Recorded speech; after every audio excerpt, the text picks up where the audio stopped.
আবহাওয়া দপ্তরের পূর্বাভাস অনুযায়ী মঙ্গলবার সকাল থেকে জেলায় জেলায় শুরু হয়েছে বৃষ্টি। কলকাতা সংলগ্ন বিভিন্ন জেলায় বৃষ্টির ফলে জমেছে জল।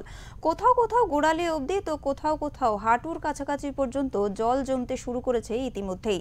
এবং আষাঢ়ের এই শেষ বেলার বর্ষায় চোখ রাঙানিতে সমস্যায় পড়তে হচ্ছে নিত্যযাত্রীদের। রাস্তা থেকে শুরু করেছে জল জমেছে বিভিন্ন ট্রেন লাইনেও। আবহাওয়া দপ্তর সূত্রে খবর, মঙ্গলবার সারাদিন ধরেই কম বেশি বৃষ্টির সম্ভাবনা রয়েছে। এবং এই মুহূর্তে আমাদের সঙ্গে দমদম থেকে কৈখালীতে রয়েছে আমাদের প্রতিনিধি মানস চৌধুরী। দেখে নেব তিনি কি বলছেন। সামান্য বৃষ্টি তাতেই নরক যন্ত্রণাটা কিসের? জল।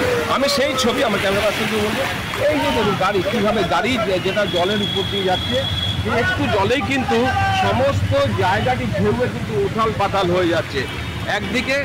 একদিকে মেট্রোর কাজ চলছে, অন্যদিকে কিন্তু এই যে ড্রেনিং সিস্টেম সেটা কিন্তু নেই। স্থানীয় মানুষের যে বক্তব্য, তারা যেটা বলছেন, দীর্ঘদিন ধরে কিন্তু এই নরক যন্ত্রণা অর্থাৎ জল যন্ত্রণা তারা আতঙ্কিত। যারা অসুস্থ হয়ে যাচ্ছে এই পাশে যাদের বাড়ি আছে, তারা কিন্তু যে অ্যাম্বুলেন্স আসবে সেটাও কিন্তু জলের অনেকটাই তলায় চলে যাবে। তারা কি করে যাবে?